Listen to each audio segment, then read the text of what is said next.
నమస్తే, welcome to mirror TV. నేను పవన్. ప్రస్తుతం మనం ముషీరాబాద్ కాన్స్టిట్యున్సీలో ఉన్నాం. ముషీరాబాద్లో పెద్ద ఎత్తున తాగునీటికి ఇబ్బంది పడుతున్నారు బస్తీవాసులు. ట్యాంకర్ల ధరలు కూడా ఆకాశాన్ని అంటుకుంటున్నాయి. అక్కడ ఉన్న వాళ్ళు తాగునీటి కోసం ట్యాంకర్లు ఉందామన్నా వాళ్ళకు దొరికే పరిస్థితి కూడా కనిపిస్తలేదు. మనం వీటి గురించి మాట్లాడే ప్రయత్నం చేద్దాం. మనతో పాటు ముషీరాబాద్ నాయకుడు జయసింహ గారు ఉన్నారు. అన్న నమస్తే. నమస్తే అన్న, ముందుగా జిహెచ్ఎంసీ పరిధిలో తాగునీటికి పెద్ద ఎత్తున ఇబ్బందులు మొదలైనవి. ఎట్లా చూస్తారు? జిహెచ్ఎంసి పరిధిలో గత 16 నెలల్లో చూస్తే ఎన్నో సమస్యలు. తాగునీటి చూసుకుంటే గత ప్రభుత్వంలో కేసీఆర్ గారు మరి ప్రతి ఇంటికి నీళ్ళు ఇవ్వాలనే ఉద్దేశంతో ఊళ్ళలో చూస్తే మిషన్ భగీరథ ద్వారా ప్రతి ఇంటికి కూడా నల్లా నీళ్ళు అనేది ఇవ్వడం జరిగింది. అదే కాకుండా సిటీలో కూడా నిరంతరం మంచి వాటర్ సప్లై 20,000 లీటర్ల వరకు కూడా ఏ ఒక్క రూపాయి తీసుకోకుండా నీళ్ళు అనేది ఇచ్చారు. ఏ రోజు కూడా సమ్మర్లో కూడా ఎక్కడ కూడా నీటి కష్టాలు లేకుంటుండే. ఈరోజు కేవలం ఈ 16 నెలల్లో ఎట్లా సిటీ పరిస్థితులు చాలా గందరగోళంగా అయిపోయినాయి, అస్తవ్యస్తం అయిపోయింది. అంటే ఇక్కడ గవర్నెన్స్ ఉందా లేదా అనే తీరులో ఈ ప్రభుత్వం గవర్నెన్స్ అనేది నడిపిస్తుంది. మీరు చూస్తే కరెంటు కష్టాలు, సమ్మర్ రానే లేదు, ఇప్పటికీ కరెంటు పోతుంది. ఒకప్పుడు కరెంట్ అంటే ఎప్పుడు వస్తుందా ఎప్పుడు ఉంటుండేదా అనే కాలం నుంచి కేసీఆర్ గారు వచ్చిన తర్వాత రెప్పపాటు కూడా కరెంట్ లేకుండా మరి ఈ 10 సంవత్సరాల పాలన అందించడం జరిగింది. ఎటువంటి స్థాయిలో మనం పరిపాలన జరిపామంటే కరెంటు పోతే ఒక వార్త అనే విధంగా బీఆర్ఎస్ 9.5 సంవత్సరాల్లో అంత అద్భుతమైన పాలన ఇచ్చింది. సిటీలో ఎప్పుడు కూడా కరెంటు పోకపోతుంది. ముందు తెలంగాణ రాష్ట్రం రాకన ముందు ఇదే ముషీరాబాద్ కాన్స్టిట్యున్సీలోని ఇందిరా పార్క్ దగ్గర అందరూ మరి ఎన్నో కంపెనీస్ వచ్చేసి ఇండస్ట్రీస్ వచ్చేసి ఈ పవర్ హాలిడేస్ వల్ల చాలా ఇబ్బందులు పడుతూ ఎందరో ఇక్కడ ధర్నా చేస్తుండే. అలాంటి కాలం నుంచి మరి రైతాంగానికి 24 గంటల కరెంటు, అదే కాకుండా సిటీలో క్వాలిటీ కరెంటు అంటే ఈ రెప్పపాటు కరెంటు పోకుండా ఈ 9.5 సంవత్సరాలు చాలా అద్భుతంగా దేశంలోనే ఎంతో ఆదర్శంగా మన తెలంగాణ రాష్ట్రాన్ని నడిపించిన ఘనత మన తెలంగాణ ముఖ్యమంత్రి తొలి ముఖ్యమంత్రి అయిన కేసీఆర్ గారికే దక్కుతుంది. మరి ఈరోజు ఎన్నో అబద్ధాలు చెప్తూ కేవలం అరిచేతుల్లో వైకుంఠాన్ని చూపిస్తూ కాంగ్రెస్ పార్టీ అధికారం చేపట్టిన 16 నెలల్లో అన్ని రైతాంగం మరి ఎక్కడ లేని రైతు చావులు మళ్ళీ కనిపిస్తున్నాయి. అదే కాకుండా రైతాంగాన్ని నాశనం చేసేసారు. రైతు రాజు అనే విధంగా కేసీఆర్ గారు చూస్తుంటే ఈరోజు రైతు భరోసా లేదు. మనం ఇచ్చే రైతు బంధుని 10,000 రూపాయల నుంచి 15,000 రూపాయలు చేస్తామన్నారు. దాని కాస్త 12,000 అన్నారు. ఈరోజు మనం చూస్తే 6 గ్యారంటీల పేరు మీద కేవలం 5, 6, 7 గ్యారంటీల పేరు మీద కాంగ్రెస్ ప్రతి ఒక్క రాష్ట్రంలో కూడా ఈరోజు మోసపూరిత వాగ్దానాలతో అధికారం చేపట్టి ప్రజలను మోసం చేసే ప్రయత్నం చేస్తుంది. మన దగ్గర 6 గ్యారంటీలు అని చెప్పినారు. ఏ ఒక్క గ్యారంటీ, అర గ్యారంటీ కూడా ఇంతవరకు ప్రాపర్గా అమలు చేసింది అందలేదు. ఈరోజు మనం చూస్తే కేవలం మహిళలకు ఆ ఫ్రీ బస్ తప్ప వచ్చింది ఏం లేదు. 200 యూనిట్లు అన్నారు. 200 యూనిట్లు ఫ్రీ పవర్ ఇస్తామన్నారు. 200 యూనిట్లో కూడా ఏదో అరకొరగా కొంతమందికి అది అమలు చేయడం జరిగింది. మా దగ్గరికి, మా ఆఫీస్కి, మా ఇంటికి ఇప్పటికీ వందలాది మంది వస్తుంటారు. మాకు ఇంకా కాదు, వందలాది మంది వస్తారు. మాకు ఫ్రీ కరెంట్ వస్తలేదు, వస్తుంది అన్నారు. 200 యూనిట్లు ఇచ్చిండ్రు, తర్వాత ఒకసారి ఇచ్చిండ్రు, మళ్ళీ ఖతం చేసిండ్రు. అదే కాకుండా వీళ్ళు పెద్ద ఎత్తున అప్లికేషన్ ప్రజాపాలన పేరిట ప్రతి ఒక్కరి దగ్గర అప్లికేషన్లు ఇవ్వడం. ఇప్పుడు అసెంబ్లీలో అయితే ఆర్థిక శాఖ మంత్రి కావచ్చు, ప్రస్తుతం ఉప ముఖ్యమంత్రి బట్టి విక్రమార్క గారు చెప్తున్నారు కదా, పూర్తిగా తెలంగాణలో 6 గ్యారెంటీలు అమలైనాయి. కేవలం బీఆర్ఎస్ పార్టీ ప్రభుత్వం పైన బురద జల్లడానికి ప్రయత్నం చేస్తుంది, ప్రజల్ని తప్పుదోవ పట్టిస్తుంది అంటుంది. మేమే అంటున్నాం కదా, 6 గ్యారెంటీలు ఏడా అమలైనాయో మీరే చెప్పాలా. రైతు భరోసా వస్తుందా, రుణమాఫీ వస్తుందా? ఇదే ముఖ్యమంత్రి గారు పిసిసి హోదాలో ఉన్నప్పుడు, ప్రతిపక్షంలో ఉన్నప్పుడు ఎలక్షన్ సమయంలో ఎన్నో విషయాలు చెప్పిండ్రు. రైతు మాఫీ మేము 2 లక్షల రూపాయలు రైతు మాఫీ చేస్తామన్నారు. సరే, అది పక్కన పెడితే ఉన్నోళ్ళను కూడా మీరు పొండి ఇప్పుడే అప్పులు తెచ్చుకోండి, ఎట్లయినా మీరు 2 లక్షలు అప్పులు తెచ్చేసుకోండి, మేము ఎట్లయినా రుణమాఫీ చేస్తున్నాం కదా, మీకెందుకు, మేము ధైర్యంగా ఉండండి, మా మాట నమ్మండి అని చెప్పేసి లేనోడిని కూడా అప్పు చేయించిండు. ఈరోజు రుణమాఫీ పరిస్థితి ఏందో మనమే చూస్తున్నాం. రుణమాఫీ అయిందన్నారు, 31,000 కోట్లు అన్నారు, 48,000 కోట్ల నుంచి 31,000 కోట్లు అన్నారు, 26,000 కోట్లు అన్నారు, ఇప్పుడు 20,000 కోట్లు చేసినామంటారు. అది కూడా వాస్తవం కాదు. ఇప్పటికీ వేలాది మందికి రుణమాఫీ రాలేదనేది చాలా మంది, ఒక్కొక్క కాన్స్టిట్యున్సీలో వందలాది మంది ఉన్నారు. ఇవన్నీ కేవలం అంకెల గారడిది. ఈ బడ్జెట్ కూడా కేవలం అంకెల గారడి, కేవలం పిచ్చోలం చేయాలని ప్రయత్నం చేస్తారు. నిజాలు లేవంటారు ఎక్కడ కూడా ఏడ నిజాలు లేవు. ఏడ ఇప్పుడు కామారెడ్డి బీసీ డిక్లరేషన్ తీసుకుందాం మనం. కామారెడ్డి బీసీ డిక్లరేషన్ గత సంవత్సరం నవంబర్ 10 రోజున ఇదే ముఖ్యమంత్రిగా ఉన్న రేవంత్ రెడ్డి గారు అప్పుడు పిసిసి అధ్యక్ష హోదాలో కామారెడ్డి డిక్లరేషన్ చేయడం జరిగింది. కామారెడ్డి డిక్లరేషన్లో ఇప్పుడున్న పిసిసి అధ్యక్షులు అప్పుడు వర్కింగ్ ప్రెసిడెంట్ ఉండే మహేష్ కుమార్ గౌడ్ గారే క్లియర్గా కామారెడ్డి డిక్లరేషన్ చదివి వినిపించి వాళ్ళ పార్టీ కర్ణాటక ముఖ్యమంత్రిగా ఉన్న సిద్దిరామయ్య గారి చేయి మీదుగా డిక్లరేషన్ని విడుదల చేయడం జరిగింది. డిక్లరేషన్లు ఏమని చెప్పారు వాళ్ళు, ఉన్న స్థానిక సంస్థల్లో ఉన్న 23% రిజర్వేషన్ని 42% చేస్తామన్నారు. అది కూడా బీసీ డిక్లరేషన్ కేవలం 100 రోజుల లోపలనే అమలు చేస్తామన్నారు. చేసిర్రా? ఏడ చేయలేదు. బీసీ సబ్ ప్లాన్ ఏర్పాటు చేస్తామన్నారు. మొదటి అసెంబ్లీ సెషన్లోనే బీసీ సబ్ ప్లాన్ ఏర్పాటు చేసి మహాత్మా జ్యోతిబా పూలే సబ్ ప్లాన్ ఏర్పాటు చేస్తాము. దానికి మరి బీసీ వెల్ఫేర్ కోసము సంవత్సరం 20,000 కోట్ల లెక్క 5 సంవత్సరాల్లో 1,00,000 కోట్లు ఖర్చు చేస్తామన్నారు. లాస్ట్ టైం 8,000 కోట్లు పెట్టిండ్రు, ఈసారి 11,000 కోట్లు పెట్టిండ్రు. ఈ ఏడా అంటే సంతోషంగా లేరు ఇంకా, ఎందుకంటే రీసెంట్ అసెంబ్లీలో బీసీలకు 42% బిల్లు ఆమోదించినామని చెప్పేసి అటు ప్రతిపక్షాలు ప్రభుత్వం కాస్త ముందుకు తీసుకొచ్చినాయి. ఇంకా సంతోషంగా లేరా దాంతో? సంతోషంగా లేరా అంటే ఇందులో అతను చేసే దాంట్లో ఏదో నిజం ఉన్నట్టు అనిపిస్తలేదు. అంటే బిల్ అనేది పాస్ చేయడం జరిగింది, బిల్ పాస్ చేసిండ్రు. వీళ్ళే ఏమన్నారు, ఎలక్షన్స్ అన్న రాకన ముందు ఎట్టి పరిస్థితుల్లో మేము 23%ని 42% చేసి చూపిస్తామన్నారు. చేసే అవకాశం ఉంది, చేస్తామన్నారు. చేస్తామన్నప్పుడు ఈరోజు సంతోషమే. ఈరోజు కులగణన చేపట్టినరు. కులగణన కూడా ఒక సరైన పద్ధతి చేపట్టలేదు. కులగణనను కూడా ఒక శాస్త్రీయ విధంగా చేపట్టినట్టయితే బాగుంటుండే. దాంట్లో కూడా ఎన్నో సంఘాలు కూడా వ్యతిరేకించినాయి. వీళ్ళు చేసిన పద్ధతి కూడా వాస్తవానికి చాలా దూరంగా ఉన్నాయి. అయినప్పటికీ ఒక సంఖ్యతోని వీళ్ళు బయటపడ్డారు. బయట ఇదే ముఖ్యమంత్రి, ఇదే పిసిసి, ఇదే డిప్యూటీ చీఫ్ మినిస్టర్ వీళ్ళ మాటలే ఎంతో కాంట్రడిక్టరీగా ఉన్నాయి. అంటే ఒకళ్ళు చెప్పిన మాట ఒకళ్ళకి సంబంధంగా ఉండదు. ఇదే ముఖ్యమంత్రి అంటాడు, అన్నాడు బిల్లు పెట్టకన ముందు ఏమన్నాడు అంటే మాకు కాకపోతే మా పార్టీ పరంగా 42% సీట్లు ఇవ్వడం జరుగుతుంది అన్నారు. సరే అటు ఇటు చూసేసి బిల్లు అయితే పెట్టడం జరిగింది. బిల్లు పెట్టేసి ఇప్పుడేం కేంద్రం మీద బరువు మోపుతున్నారు. మేము బిల్లు ఆమోదించినాము, ఇప్పుడు సెంటర్ కి పోయేసి షెడ్యూల్ 9లో పెట్టే ఏర్పాటు చేసుకోవాలంటుండ్రు. బీసీ సంఘాల మీద ఎత్తేసిండంటే ఇది సరైన పద్ధతి కాదు కదా. ఇవన్నీ తెలుసు రేవంత్ రెడ్డి గారికి, కాంగ్రెస్ పార్టీకి అన్ని తెలిసేది కాదు అని తెలిసే ఇలాంటి బీసీలను మోసం చేసే ప్రయత్నం చేస్తున్నారు. ఇప్పుడు మేము అనేది ఏంటంటే మేము అన్ని విధాలుగా మీకు మద్దతు ఇచ్చినాము. ఎందుకంటే బీసీల పరంగా మీరు న్యాయం చేస్తున్నారు, కులగణన చేస్తున్నారు, బీసీలకి రిజర్వేషన్, దానికైనా సంతోషించే విషయం ఏం లేదు. మేము దానికి చాలా ఆనందిస్తున్నాం. మీరు బిల్లు పెట్టినరు, బిల్లు పెట్టిన తర్వాత ఇప్పుడు మీరు జియో పాస్ చేయండి. జియో పాస్ చేసి స్థానిక సంస్థల్లో అయితే మీ చేతిలోనే ఉంటాయి కదా, దానికి రిజర్వేషన్లు ఇచ్చే ప్రయత్నం చేయండి. మరి ఇచ్చే పరిస్థితి కనిపిస్తుందా ప్రస్తుతం కాంగ్రెస్ పార్టీని చూస్తే? ఇక కాంగ్రెస్ పార్టీ చూస్తే అంటే మనం కాంగ్రెస్ పార్టీ మాటలు నమ్మేటట్టు ఎవరు ఉండరు. కాంగ్రెస్ పార్టీ చెప్పేది ఒకటి, చేసేది ఒకటి. ఎందుకన్నా కేవలం ప్రజలను మభ్యపెట్టేసి వాళ్ళ అధికారంలోకి రావాలా, అధికారంలోకి వచ్చిన తర్వాత ఈ రోజు కాంగ్రెస్ పార్టీ అస్తవ్యస్తం చేసేస్తుంది. ఇప్పుడు ఎందుకన్నా మీరు కాంగ్రెస్ పార్టీ కాదు, ఇది కమిషన్ల పార్టీ. ఇప్పుడు 9.5 ఏళ్లలో బీఆర్ఎస్ పార్టీ చేయని పనులు, బీఆర్ఎస్ పార్టీ అని హామీలు మేము ఇచ్చినాము, వాళ్ళకన్నా డబుల్ పనులు చేస్తాం అంటుంది కదా, ఎందుకు నమ్మాల్సి వస్తలేదు? ఇంకా బీఆర్ఎస్ పార్టీ అనేది 9.5 సంవత్సరాల్లో ఎన్నో రాష్ట్రాలకి మనం ఒక మోడల్ లెక్క నిలిచినాం. కేసీఆర్ గారు ఈరోజు మీరు చూస్తే భారతదేశంలో ఈ 10 సంవత్సరాలు ఉత్తమైన ముఖ్యమంత్రి ఎవరు అంటే కేసీఆర్ అని ఈవెన్ ఎన్నో చాట్ బోర్డ్స్ కానీ ఇవన్నీ మనం చూస్తున్నాం, ట్విట్టర్లలో చదువుతుంటాం, ఆన్లైన్లో చూస్తుంటాం, ఎన్నో ఆర్టికల్స్లలో రాస్తున్నారు.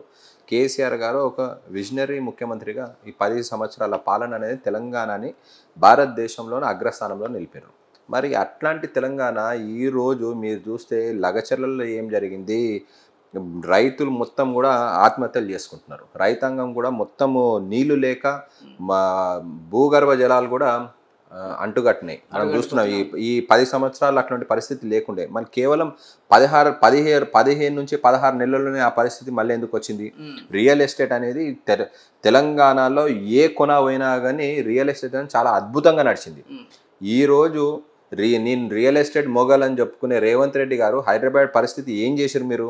హైదరాబాద్ పరిస్థితి ఈరోజు రియల్ ఎస్టేట్ అనేది ఎవడన్నా ఇల్లు కొనాలంటే భయపడుతుండు, జాగా కొనాలంటే భయపడుతుండు.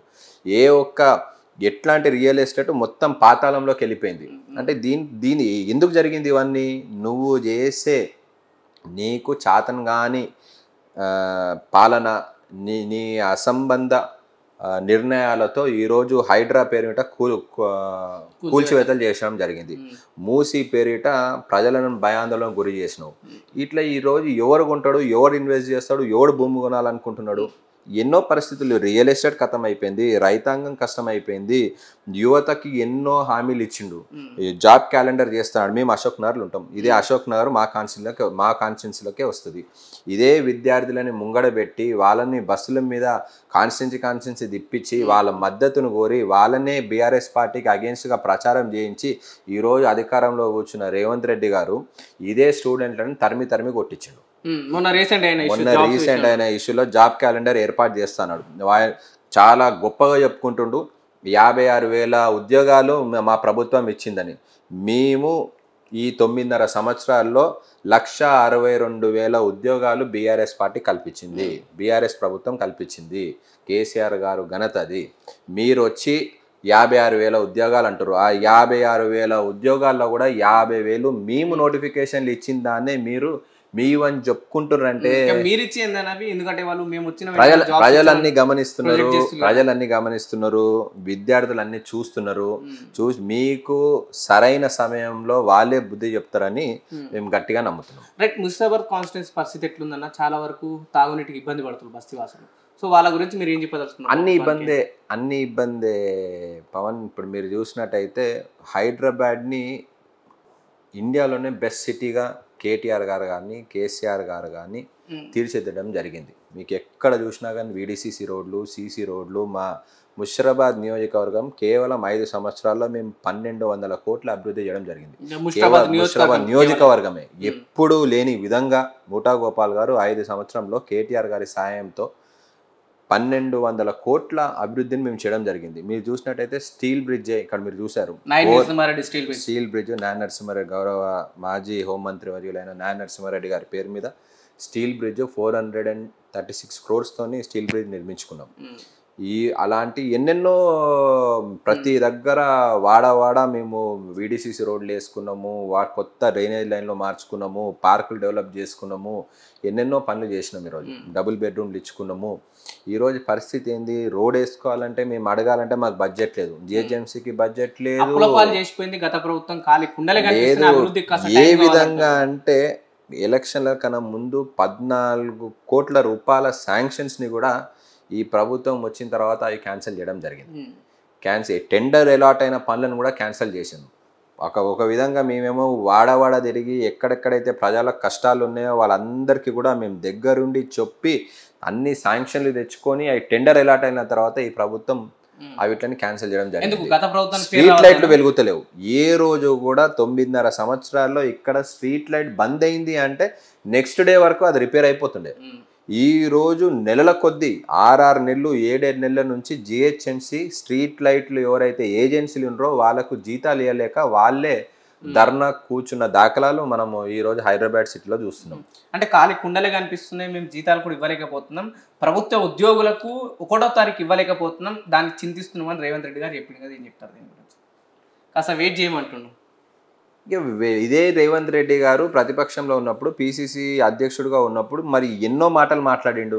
బీఆర్ఎస్ పార్టీ ప్రజలను మోసగిస్తుంది అన్నాడు, వీళ్ళకి చేత కాదంటుండు. నేను వచ్చిన తర్వాత హైదరాబాద్ని దేశంలోనే నంబర్ 1 ప్రపంచంలో ఒక విధంగా రేవంత్ రెడ్డి గారు ఏం మాట్లాడతాడు? ఆర్థిక మాంద్యంలో ఉందంటాడు. మాకు మొత్తం కూడా మా దగ్గర అన్ని కేసీఆర్ గారు అప్పుల పాలు చేసిండంటాడు. మాకు డబ్బులే లేవంటాడు. మాకు డబ్బులు లేవంటాడు. ఒక విధంగా ఈ డబ్బులు లేవంటూ ఈయన అందాల పోటీలకు పోతుండు. 250 కోట్లతో అందాల పోటీలకు పోతుండు. డబ్బులు లేవంటాడు. రాష్ట్ర పరిస్థితి కథమైపోయింది అంటాడు. అదే ముఖ్యమంత్రి మళ్ళీ అంటాడు మేము ఢిల్లీ ముంబైతో కాదు మా పోటీ మొత్తం కూడా లండన్, సియోల్, ప్యారిస్ అట్లాంటి నగరాలతోనని చెప్తాడు. అంటే నువ్వు రేవంత్ రెడ్డి గారు మీరు ఏం మాట్లాడుతున్నారు?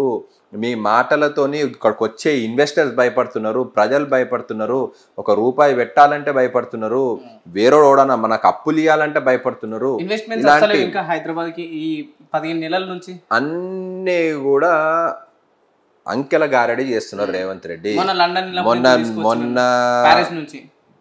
మొన్న వరల్డ్ ఎకనామిక్ ఫోరంలో పోయేసి మాకు 1,78,000 కోట్ల రూపాయలు తెచ్చారు. మరి ఏడబెట్టిండు. ఇదే రేవంత్ రెడ్డి గారు కేసీఆర్ గారు ఉన్నప్పుడు ఎంతో శ్రద్ధతో మన దగ్గర ఫార్మాసిటీ డెవలప్ చేయాలి, ఫార్మా ఇండస్ట్రీని ప్రపంచంలోనే బెస్ట్ ఫార్మా సిటీని మనం డెవలప్ చేయాలనే ఉద్దేశంతో 14,000 ఎకరాల ముచ్చర్లలో 14,000 ఎకరాలు సేకరించేసి అక్కడ అన్నీ కూడా సేకరించి పైసలు మనం కట్టిన తర్వాత వీళ్ళు తిరిగి అందరూ మంత్రులంతా తిరిగి ఇప్పుడున్న ప్రస్తుతం ఉన్న మంత్రులు అప్పుడు ఎమ్మెల్యేలకు ఉండే వాళ్ళందరూ తిరిగి అక్కడంతా కూడా రైతులని ఫార్మాసిటీ ఇప్పుడు ఏదైతే ఫార్మాసిటీ ఉందో అదే ఫార్మాసిటీని 4th సిటీ చేస్తా అంటుండు. అప్పుడు ఏం చేసిండంటే అదే రైతుల దగ్గర పోయి మీ ప్రభుత్వం మీ మాయమాటలు చెప్పేసి మీ భూమి గుంజుకుంటుంది, మీరు భూమి అనేది మీకు వాపస్ ఇవ్వాలని ధర్నాలు చేసి మేము అధికారంలోకి వచ్చిన తర్వాత ఇమీడియట్గా మీ భూమి మీకు ఇప్పిస్తామని చెప్పిన రేవంత్ రెడ్డి గారు ఈరోజు మీరు ఏం చేసినారు? మేము మా ప్రభుత్వం చేపట్టిన భూసేకరణని ఆ 14,000 ఎకరాలు మీరు చూపిస్తూ మరో 14,000 ఎకరాలు సేకరించి అక్కడ న్యూ సిటీ ఏర్పాటు చేస్తా అంటుండు. ఉన్న సిటీనే ఖతం చేసిండు. ఉన్న సిటీని ఖతం చేసి కొత్త సిటీ ఏర్పాటు చేస్తాడట.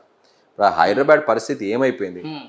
హైదరాబాద్ పరిస్థితి లా అండ్ ఆర్డర్ ఏ విధంగా ఉంది? కేవలం పోలీసులని ప్రతిపక్ష పార్టీలకు వాళ్ళ మీద పోలీసులను పంపేసి వాళ్ళని హౌస్ అరెస్ట్ చేసి వాళ్ళని బయట గృహ నిర్బంధనలు చేసి బయటకు వెళ్ళకనీయకుండా చేసి దానికే పోలీసులను వాడుతున్నారు తప్ప ఎన్నో లా అండ్ ఆర్డర్ ఇన్సిడెంట్స్ ఎట్లా అవుతున్నాయి. ఇప్పుడు అయితే నేను 6 గ్యారెంటీ సోనియా గాంధీ గారు 6 గ్యారెంటీలు ఇచ్చారు. ఏరో గ్యారెంటీగా నేను ప్రజాస్వామ్యం డెమోక్రసీ తీసుకొస్తాను. ఏరో గ్యారెంటీ ప్రస్తుతం తెలంగాణలో అమలు అవుతలేదా? ఏడ అమలు అవుతుంది? ఈ రోజు ఒక వ్యక్తి జర్నలిస్ట్లనే నువ్వు జైలుకు పంపించినావు, ఎవరిని తిడితే అసెంబ్లీలోనే నువ్వు విలేకరులనే నేను బట్టలిపి కొడతా అంటున్నావు. నువ్వు ఏమంటున్నావు? ఇష్టం ఉన్నట్టు మాట్లాడుతున్నావు. నీ ఏ సభలో చూసినా నువ్వు చిన్న పిల్లల దగ్గర మాట్లాడినా కేసీఆర్ గారి గురించి కేటీఆర్ గారి గురించి నీకు వాళ్ళంటే భయం. నీకు తెలుసు ప్రజల మద్దతు కేసీఆర్కే ఉంది, ఈయనకి ఎంత చేసినా కానీ కేసీఆర్కే ప్రజల మద్దతు ఉందని నీకు తెలుసు. కాబట్టి నీ ప్రతి ఒక్క మాట కూడా వాళ్ళని తిట్టుళ్లే నీ ప్రయత్నం ఉంది తప్ప నీకు ప్రజల మీద, తెలంగాణ ప్రజల మీద, తెలంగాణ రాష్ట్ర డెవలప్మెంట్ మీద నీకు చిత్తశుద్ధి లేదు, నీకు ఆ ఇంట్రెస్ట్ లేదు. కేవలం రేవంత్ రెడ్డి గారికి కాంగ్రెస్ ప్రభుత్వానికి డబ్బులు ఢిల్లీకి పంపించాలా, ఢిల్లీకి మూటలు పంపాలా, మేము మా ఆస్తులు పెంచుకోవాలా అనే తాపత్రయం తప్ప ఏ రోజు కూడా తెలంగాణ మీద, తెలంగాణ ప్రజల మీద ప్రేమ ఉన్నదని అయితే మేమైతే అనుకోం. ఇప్పుడు దాదాపు ఢిల్లీకి 40 సార్లు వెళ్ళిందని చెప్పేసి బీఆర్ఎస్ పదే అటు ఆరోపిస్తుంది. ఏం చెప్తారు దీనిపైన? అయినా 40 సార్లు పోనీ 400 సార్లు పోనీ నువ్వు తెలంగాణకి ఏం చేసినావు అనేది మేము అడుగుతున్నాం. అక్కడ పోయి ఏం చేస్తున్నావు? నువ్వు తెలంగాణకి ఏమన్నా ఒక బెనిఫిట్ అన్నా తెచ్చినావా? ఇంతవరకు ఏం మాట్లాడుతున్నామో తెలంగాణ అభివృద్ధి కోసం. ఏ కేంద్రంతో ఏం మాట్లాడుతున్నా? ఈయన ఏ పార్టీలు ఉండో కూడా కాంగ్రెస్ పార్టీకే నమ్మకం లేదు. ఈయన బీజేపీ కూడా కాంగ్రెస్ కూడా అంటాడు. ఒకవైపు ఏమో మోడీని తిడుతుంటాడు, మోడీ బడేబాయ్ అంటాడు, మరి ఒకవైపు మోడీని తిడుతుంటాడు. ఒకవైపు ఏమో ఢిల్లీ పోయి రాగానే ప్రతిసారి రేవంత్ రెడ్డి గారు ఢిల్లీ పోయి హైదరాబాద్ రాగానే ఆయన ఒక కాంట్రాడిక్టరీ స్టేట్మెంట్ చేస్తుంటాడు.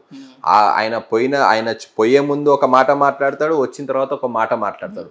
మరి అక్కడ ఎవరిని కలుస్తుండో, ఏం ఒప్పందాలు చేసుకుంటుండో అనేది రానున్న రోజుల్లో మనమే చూస్తాం. ఇందాక అసెంబ్లీ హాల్లో బీఆర్ఎస్ పార్టీ చెందిన నాయకులు ఇది కాంగ్రెస్ పాలన కాదు కమిషన్ల పాలన అని చెప్పేసి చిన్నక్కడ వాళ్ళు ఆర్గ్యుమెంట్ చేయడం జరిగింది. 100% ఇది కమిషన్ల పాలనే. ఈరోజు ఎవరిని ముట్టినా, ఏ కాంట్రాక్టర్ ముట్టినా కానీ, ఏ పని కావాలన్నా కానీ 20% కమిషన్ అనేది కాంగ్రెస్ పార్టీ, కాంగ్రెస్లో ఉన్న ఇప్పుడు ఎవరైతే మంత్రులు ఉన్నారో వాళ్ళు కలెక్ట్ చేస్తున్న విషయం అనేది ప్రతి ఒక్కరికి తెలిసింది. ఇది జగమెరిగిన సత్యం. ఇది రానున్న రోజుల్లో మీరు చూస్తారు. ఈ విధంగానే గతంలో ఉన్న బీజేపీ ఏదైతే కర్ణాటకలో ఉండేనో అక్కడ దగ్గర దగ్గర 30% 40% కమిషన్లు తీసుకుంటూనే ఖతం అయిపోయింది. ఈరోజు రానున్న రోజుల్లో మేము రాసి పెట్టుకోండి, రానున్న రోజుల్లో రేవంత్ రెడ్డి గారి చర్యల వల్ల ఇంకొక 20 సంవత్సరాలు కూడా కాంగ్రెస్ పార్టీ అనేది తెలంగాణలో కనబడదు అనే విషయాన్ని మీరు చూస్తారు. రైట్, ఇది ప్రస్తుతం తెలంగాణలో నడుస్తుంది కాంగ్రెస్ పార్టీ పాలన కాదు కమిషన్ల పాలన అని చెప్పేసి ఒకవైపు నాయకులు అక్కడ అసెంబ్లీ హాల్లో నిరసన వ్యక్తం చేస్తున్నారు. అదేవిధంగా ఇక్కడ ముఠా జయసింహ గారు కూడా అదే స్టేట్మెంట్ ఇవ్వడం జరిగింది. ఖచ్చితంగా ఇది కమిషన్ల పాలనే, ఏ కాంట్రాక్టర్కి బిల్లులు ఇవ్వాలన్నా కమిషన్ తీసుకున్నట్టు బిల్లులు మంజూరు చేస్తున్నారని చెప్పేసి ఇక్కడ కాంగ్రెస్ పార్టీ పైన విరుచుకుపడడం జరుగుతుంది. కిరణ్తో పవన్, మిర్రర్ టీవీ, హైదరాబాద్.